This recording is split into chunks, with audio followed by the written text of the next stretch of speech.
In the half-light between waking and dreaming, there exists a place where words are not just words, but living entities, symbols, archetypes, forces. It is here, in the ancient marrow of human memory, that fairy tales were born. But what if I told you they were never meant to be innocent bedtime stories? What if I told you that behind the glittering castles and whimsical forests lies a black mirror reflecting the unvarnished truth of the human soul? You see, the original fairy tales were not crafted to entertain the naive. They were psychological codes, encrypted warnings for those willing to confront the shadow. The stories that trickle down to us sanitized, pastel-colored, stripped of their terror, are nothing but hollowed corpses of what they once were. Once they spoke of hunger so deep it could turn blood against blood, of witches whose cauldrons boiled not with magic, but with the unspoken realities of human greed, lust, and betrayal. They were maps through the labyrinth of the unconscious, not escapes from it. Carl Jung understood this. He saw that myths and fairy tales are dream images shared by an entire culture, the collective unconscious whispering to itself in symbolic code. And like dreams, they are never what they appear to be. The wicked stepmother, she is the devouring aspect of the feminine, the force that swallows the weak. The deep, dark forest, that is the realm of the unknown self, the shadow waiting to be faced. The dragon, it is the primal fear standing guard over the treasure of transformation. These are not just characters, they are psychic realities that live inside you, whether you admit it or not. The Brothers Grimm knew this when they first transcribed their tales. They knew that children of the old world didn't need protection from darkness. They needed to be initiated into it. Life would not spare them, so the story couldn't either. In Hansel and Gretel, abandonment and starvation are not metaphor. They are the harsh economics of a world where winter meant death. In Bluebeard, curiosity is not a flaw. It is the instinct to confront what is forbidden, the necessary act of opening the locked door inside your own mind, no matter the cost. But the modern world has done something dangerous. It has stripped these stories of their teeth. It has taken the wolf out of the forest and replaced him with a cartoon character. And when you remove the danger, you remove the truth. You leave people unprepared for the reality that the wolf is real, and he does not knock politely at the door. Fairy tales in their raw form are not gentle teachers. They are brutal initiators. They demand you step into the dark, armed only with your courage. And this is where the code lies hidden, in the imagery, in the repeated patterns, in the trials each hero and heroine must endure. Every journey begins with separation from the familiar. Every hero must lose something precious before they can gain what truly matters. Every transformation requires an encounter with the shadow, and every shadow carries the key to the treasure. The dark code is this: your suffering is not an obstacle. It is the alchemical furnace in which the gold of your soul is forged. In the story, the witch is not simply an enemy. She is the fire that tempers the steel. The monster is not just a threat. It is the necessary test. The dungeon is not a prison. It is the womb of your rebirth. And yet, most people never decode this. They read the symbols literally, never realizing that the sleeping princess is the dormant potential within themselves. That the poison apple is the sweet lie they swallow every day without question. That the 7 league boots are the power of sudden, decisive action when you stop hesitating. They take the story as a diversion instead of a roadmap. The ancients did not have Netflix. They had the fire, the night, and the story. And through the story, they transmitted survival strategies not just for the body, but for the psyche. Do not trust the path that is too easy. Do not ignore the voice that tells you to look inside the forbidden room. Do not think you can avoid the forest, you must go through it. These were not morals, they were warnings, and those who ignored them often paid with their lives. What you must understand is that every fairy tale worth remembering is an encoded survival manual for the soul. It tells you the world will betray you. You will meet those who wish to consume your innocence, your energy, your very spirit. You will be deceived, You will be lost, and you will think you have reached the end. But if you endure, if you refuse to turn back, you will emerge with something no one can take from you. The real tragedy is that most modern minds have been trained to avoid this journey entirely. We are told to seek comfort, to stay in the light, to avoid the shadows at all costs. And so when the inevitable crisis comes, we collapse. We have no sword, no shield, no map, because the stories that should have trained us were defanged long before we heard them. The dark code is not for the faint of heart. It demands you stop seeing yourself as the innocent child waiting to be rescued and start seeing yourself as the hunter, the seeker, the one who rescues themselves. It demands you stop expecting the happy ending and instead expect the transformation, because transformation is the only true ending a story can have. The question is not whether the forest exists, it does. The question is whether you will enter it willingly or whether life will drag you in kicking and screaming. One path makes you the hero, the other makes you the victim. And once you understand this, once you see the code, you can never see fairy tales the same way again. You begin to read life itself as one. You begin to recognize the archetypes moving around you. The trickster in your workplace, the false king in your politics, the wise old man in the quiet mentor you almost ignored. You begin to see the symbolic meaning behind every betrayal, every loss, every challenge. At that point, the fear changes. You stop asking, why is this happening to me? And start asking, what is this trying to make me become? You stop wishing for a world without wolves, and instead you sharpen your teeth. Because in the end, the forest is not the enemy, the witch is not the enemy, even the dragon is not the enemy. The only true enemy is remaining asleep in the village, believing the stories are for children. The tales were never meant to comfort you. They were meant to wake you. And if you listen, really listen, you will hear what they have been saying since the first fire was lit. The only way out is through. The moment you accept that the only way out is through, something inside you shatters and something far older awakens. It is not the awakening of a child into an adult. It is the awakening of the dormant warrior into the architect of their own fate. You start to notice the architecture of the labyrinth around you, the way every trial is positioned, not as an accident, but as an exacting design meant to strip away what is weak, what is false, what is merely ornamental. Jung would call this individuation the process by which the fragmented parts of you are drawn together into a singular, unshakable self. But make no mistake, this is not a polite process. It is not therapy light, nor the soft introspection of a calm morning. It is fire and steel. It is a storm hammering your very identity until the excess falls away and the raw truth stands naked. In the code of the old tales, this phase is the trial. Cyphoria, the moment the old self dies, not once, but 1,000 small deaths, each one cutting a thread that bound you to weakness. You are Hansel without breadcrumbs, the path erased behind you. You are Persephone pulled into the underworld, gasping in the dark until your eyes adjust and you see the throne waiting for you. You are not here to survive unchanged. You are here to descend. This is the first secret the modern world hides from you. Descent is not failure. It is initiation. You cannot become whole without first being broken into pieces, because wholeness is not a smooth, uncracked surface. It is a mosaic. And a mosaic is only beautiful because it has been shattered first. The tales understood that the human mind is built to resist change. It clings to the familiar like a drowning man to driftwood.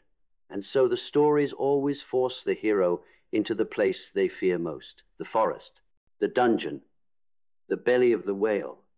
This is not cruelty, it is precision. The place you fear holds the very power you lack. The forest is not merely dark, it contains the hunter in you that has been asleep. The dungeon is not merely cold, it contains the flame you thought had gone out. The whale is not merely endless, it carries you to shores you could never swim to on your own. And here is the cruelty of truth. The fairy tale always tells you that no one else can walk that path for you. The mentor may guide you to the edge of the forest, but they cannot step inside. The friend may throw you a rope, but they cannot descend into the pit. This is the loneliness of transformation. It is yours alone. But there is something else the code hides in plain sight. In every true story, the hero gains not just the treasure, but the ability to read reality itself. They see symbols where others see randomness. They recognize patterns where others see chaos.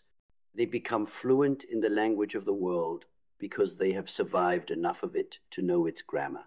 When you start to see this way, life itself begins to feel like one vast symbolic landscape.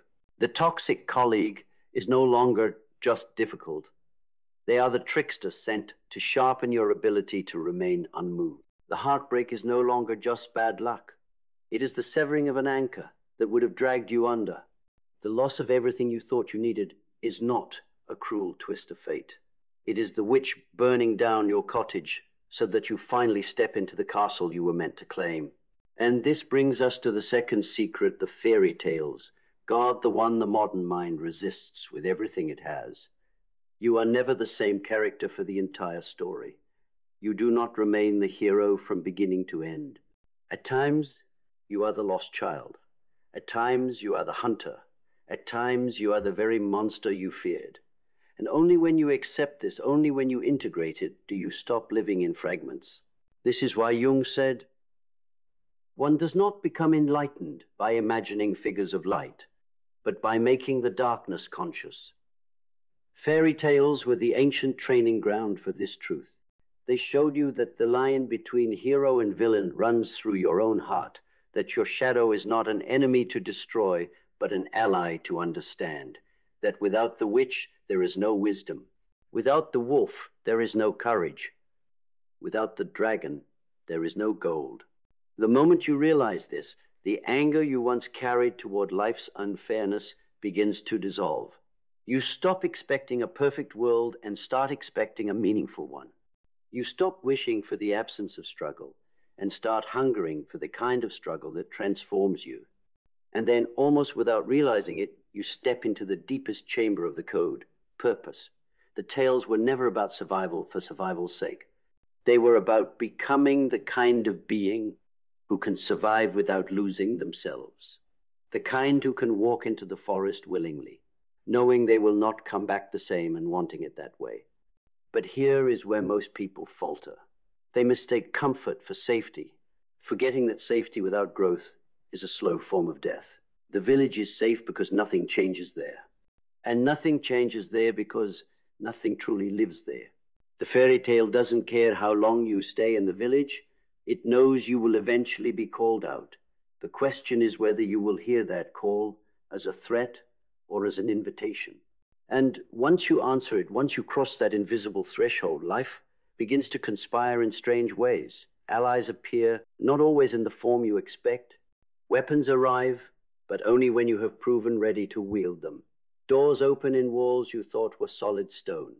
And you begin to realize that the code has always been less about slaying the dragon and more about becoming the one who no longer fears the dragon at all.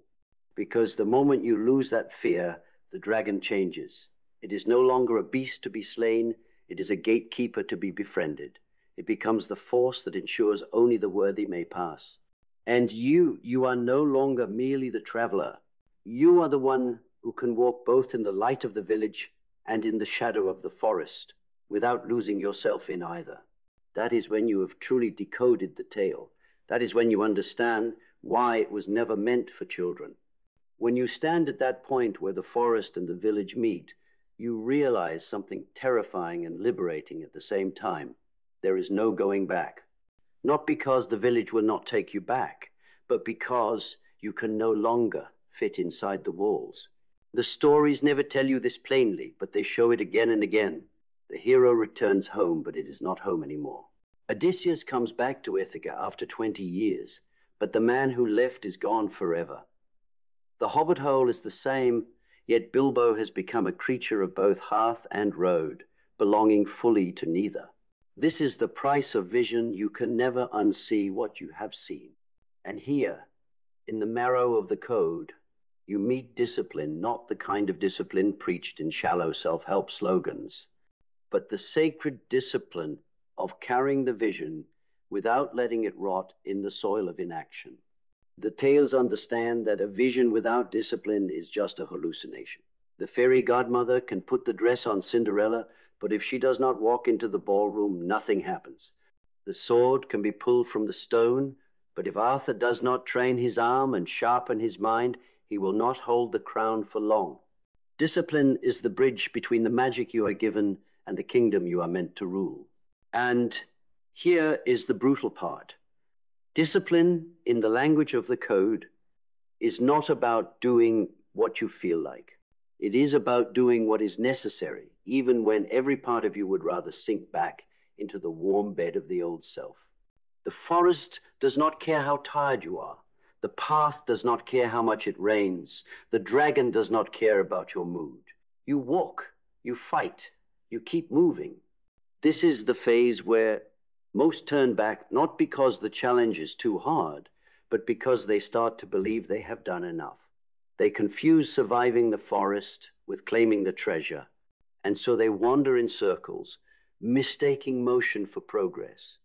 The code has a way of dealing with this. It sends you tests disguised as rest, the soft bed that turns into a prison, the feast that dulls your hunger until you forget you have not yet eaten what you truly need. The comforting voice that says, "You've done enough, you can stop now." This is the subtle trap, not the dragon's roar, but the lullaby. To pass this test, you need the second blade of discipline, the refusal to be seduced by false endings. You remind yourself, this is not the banquet yet, this is still the hunt. The treasure is not comfort.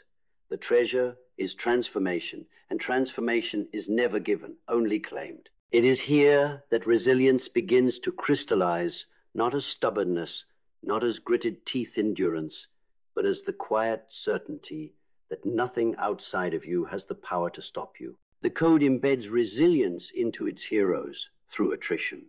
It doesn't give them one battle, it gives them 7. It doesn't give them one enemy, it gives them many, each testing a different flaw. Snow White survives the poisoned laces, the poisoned comb, and the poisoned apple, not because she is lucky, but because the repeated strikes make her immune to the first fear that stopped her. Resilience is built in repetition. It is not the one victory that makes you unbreakable. It is the 100 small ones that no one sees. It is a refusal to abandon the path when the applause has died and no one is watching. It is the strength to face the witch again, even after she has already killed you once. And this is the part of the code that the modern world hates, because resilience cannot be given. It must be earned in the crucible of your own trials. You cannot buy it, outsource it, or fake it. You can only walk through the fire until the fire no longer burns you. The tales understood this. They knew that every trial was not just a test, but a conditioning. The hero is not the same at the end, because the forest has carved a different architecture into their soul. They have faced enough winters to know that spring always comes, but only to those who last long enough to see it. And here's the paradox. Once you have resilience, the forest no longer feels like an enemy. The trials become less about survival and more about refinement. You begin to seek the tests, not to prove yourself to others, but to forge yourself even sharper. You stop asking, when will this be over? And start asking, what will this turn me into? That is when the code starts showing you its highest symbols. You realize that the fairy tale was never really about magic. It was about mastery. That the real spell was not the wand, but the will that wields it. That the most powerful transformation was not the rags into gowns, but the fear into power. Because once you have vision, discipline, and resilience, you are no longer just surviving the story. You are writing it. And in that moment, you understand the most dangerous truth of all. The tales were never meant to tell you who you are. They were meant to show you who you could become if you dared to follow the dark code to its end. Then comes the final ascent. Not the easy climb of a sunny hill, but the slow, bone-deep crawl up a mountain so steep it seems to pierce the clouds. The air is thin here, The steps are fewer but heavier. Every movement requires the whole of you, not just muscle, but memory, will, and spirit. This is where adaptability reveals itself not as quick thinking, but as the ability to become what the moment demands without losing the core of who you are. The old tales hide this lesson in plain sight. The shapeshifter who survives by becoming a bird to escape the hunter. The hero who sheds their armor to swim through the black water. The queen who bends the law not to break it, but to protect what is sacred. Adaptability is not betrayal of the self. It is proof that the self is deeper than any single form. You are not the sword, nor the crown, nor the cloak you wear. You are the one who wields, the one who rules, the one who walks on whether clothed in gold or in rags. And once you grasp this, sovereignty begins to emerge. Sovereignty is not a throne, it is a state of being. It is the quiet authority that comes from having faced your own shadow without flinching. It is the unshakable presence that does not need to command, because it does not need to prove. It is the knowledge that you are no longer waiting for anyone to save you, because you have already done the saving yourself. This is why in so many of the oldest tales, the ending is not a celebration but a coronation. Not the loud cheer of a village feast, but the silent moment when the crown is set upon the head, and the one who wears it understands the weight it carries. The real ending is not the happily ever after. It is the return with the power to shape the world and the wisdom to know when not to. And so you stand at the peak, looking out over both the forest you conquered and the village you left behind. You realize the code was never a puzzle to be solved, but a path to be walked. And in walking it, you have become the kind of being who no longer fears wolves, witches, or dragons, because you understand they were part of you all along. This is the true secret, the fairy tale's guard. The ending is not the marriage, nor the castle, nor the crown. The ending is the moment you no longer need the story to tell you who you are. You were never just the child in the tale. You were the fire. You were the shadow. You were the code. And now you are the one who writes the next story.